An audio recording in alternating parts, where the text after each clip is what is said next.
Shtalim Daf Tet Zayin. Bonjour. Aujourd'hui, on va voir un sujet intéressant à propos de l'emplacement actuel du Aaron Abrit. Alors, dans la Gemara, on va voir une discussion où il se trouve le Aaron Abrit de notre temps. Il y en a qui vont dire qu'il a été il a été enterré dans des tunnels qui se trouvent en dessous de son emplacement normal, dans le Kodesh HaKodashim, mais beaucoup plus bas dans des tunnels. Il y en a qui vont penser que le Aaron Abrit, il a été complètement exilé en Bavel. D'autres vont penser que le Aaron Abrit il se trouve autre part dans le Beth Amikdash, en dessous de la salle qui était pour mettre là-bas les bois qui sont censés être pour le Mizbeach. Mais quoi qu'il en soit, en tout cas dans le Rambam, on pourra retrouver que la halakha a été tranchée, que le Aaron Abrit se trouve dans un tunnel en dessous de son emplacement normal. Le Rambam, on va le retrouver dans les halakhot de Beth Aprira, donc les halakhot du Beth Amikdash. Là, le Rambam va nous faire le plan de tout le Beth Amikdash. On va le retrouver dans le 4e pérec, la première halakha. Donc, dans la partie, dans le Rambam, ça va se trouver dans la partie, dans le tome qui s'appelle Avoda. Avoda, c'est tout ce qui concerne le travail du Beth Amikdash, le Beth Amikdash lui-même, l'entrée dans le Beth Amikdash, les korbanot, etc. Et là-bas, dans cette partie Avoda, dans les Ilchot Beth Aprira, Perek Dalet halakha Aleph, on va retrouver à propos de la pierre qui se trouvait là-bas dans le Kodesh HaKodashim.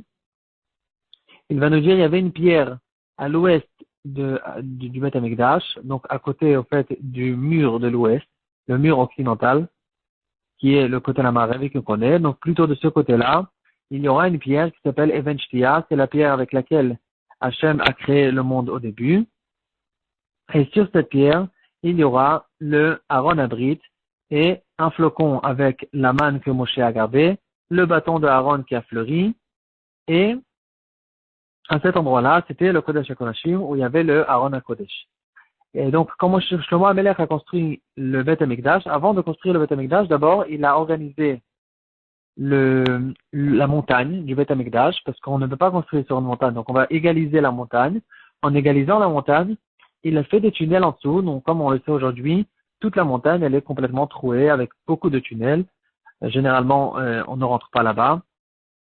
C'est-à-dire, les musulmans ne rentrent pas parce qu'ils ont peur. Ils disent qu'il y a là-bas des démons, etc. Et nous, on ne rentre pas parce que on n'a pas le mérite encore d'être théorim pour pouvoir entrer à cet endroit-là. Mais quoi qu'il en soit, donc le Har Habayit, il est rempli de tunnels. Un de ces tunnels-là sera le tunnel qu'a fait Shlomo HaMelech déjà au moment de la construction du Beth Amikdash. Donc, en fait, je reprends quand il a égalisé le Beth Amikdash pour pouvoir construire là-dessus. Donc, il a fait des murs porteurs. Les murs porteurs seront les murs du Har Habayit, dont l'un d'entre eux, c'est le mur qu'on connaît, le côté Lamaravi. C'est un mur porteur du Har Habayit. C'est la raison pour laquelle, entre parenthèses, quand on va se mettre derrière le côté Lamaravi, on va être beaucoup plus haut que quand nous, on est au côté Lamaravi. Mis à part ça, que nous-mêmes, dans le côté Lamaravi, on est déjà au milieu de sa hauteur. Il y a le côté Lamaravi, il est beaucoup, beaucoup plus bas. D'ailleurs, on peut le voir, ils ont mis aujourd'hui des vitres. On peut voir comment le côté Lamaravi il descend beaucoup plus bas de l'endroit où nous on fait la fila aujourd'hui.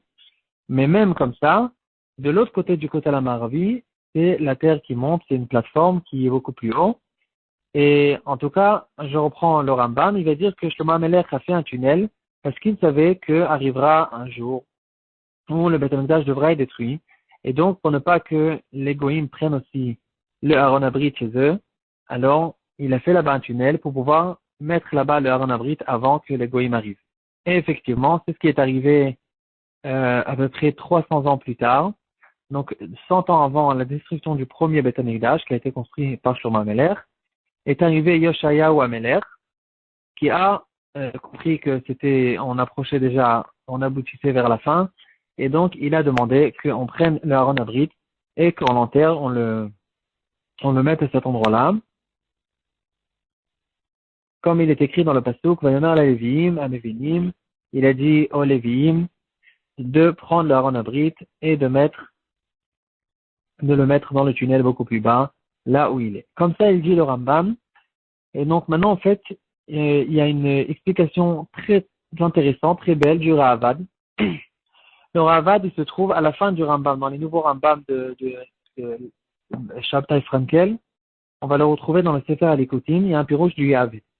Le Yavet, il a posé la question suivante. On sait que le Rambam, en général, chaque halakha qu'il dit, c'est une halakha lemaaseh. Le Rambam ne va pas nous raconter de l'histoire.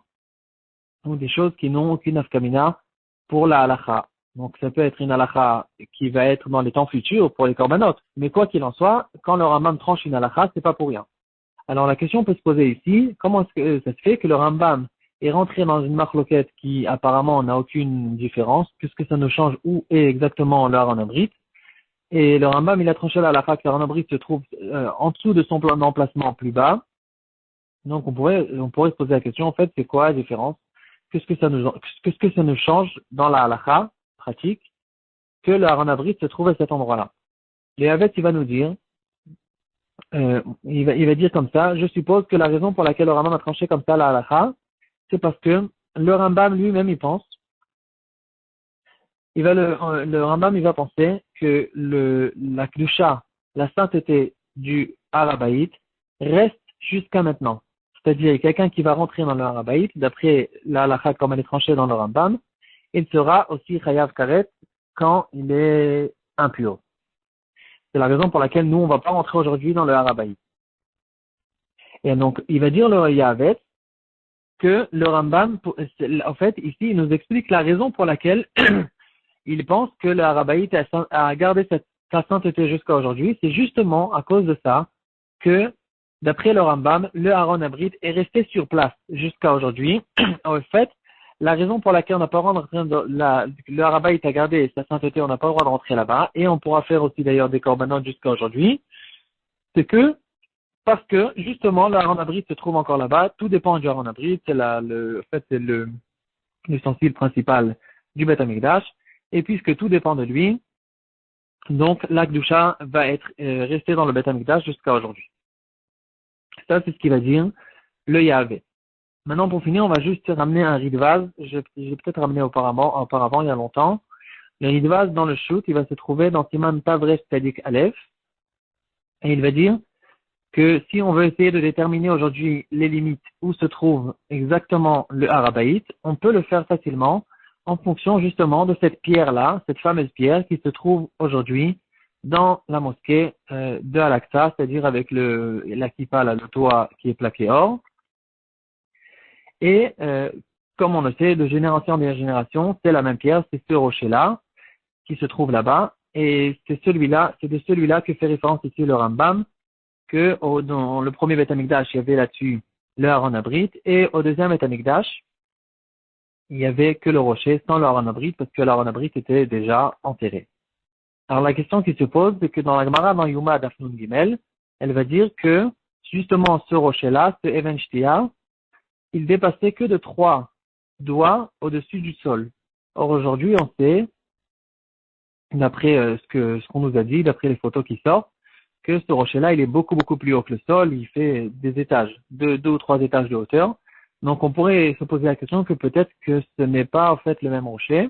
Alors, il explique le Ridvaz que non, c'est, oui, le même rocher, mais la raison pour laquelle on le retrouve aujourd'hui beaucoup plus haut, c'est pour la raison qui est très simple, que au courant de générations, toute la montagne a été tout le temps creusée et recreusée, justement, par les rois qui se trouvaient qui essayait de chercher le Haran Abrit qui était justement en dessous de ce rocher-là, en dessous de cet endroit-là, et les royaumes qui régnaient en Israël au courant des générations, ils essayaient de chercher le Haran Abrit, et donc ils ont tout le temps creusé autour de ce rocher, et au fait, toute la surface, toute la plateforme du Harabaït est énormément descendue. Et c'est la raison pour laquelle, dans la Gemara, on va retrouver que le Harabaït, il est beaucoup plus haut que Yerushalayim. Donc, on va monter de Yerushalayim pour aller au Harabaït. Et aujourd'hui, c'est exactement le contraire. On sait très bien, quand on va au Kotel, on fait que descendre et redescendre. C'est justement à cause de cette chose-là que la montagne a été complètement descendue, elle a été creusée. Et quand même, évidemment, on sait très bien qu'ils n'ont pas trouvé le Haran Abrit. Ils se retrouvent apparemment beaucoup, beaucoup plus bas. Voilà, ça c'est ce qui dira le Ridvaz. Et en tout cas, quoi qu'il en soit, pour que notre propre savoir, il faut que sache que quand on se trouve dans le côté Maravi, on est vraiment extrêmement proche de l'ustensile le plus kadosh au monde, qui fait le rapport entre notre monde et le monde futur, sur lequel la présidence divine régnait depuis toujours, jusqu'à aujourd'hui. On sait que la Shrina, elle n'est pas sortie du côté Maravi, donc c'est un endroit extrêmement kadosh. Il va se retrouver justement pas loin du côté Maravi, à 11 amot seulement, donc à 6 mètres du côté Maravi, derrière, beaucoup plus bas, on sait qu'on va retrouver l'or en abrite qui va être délivré, Bémira, Béameno, Amen.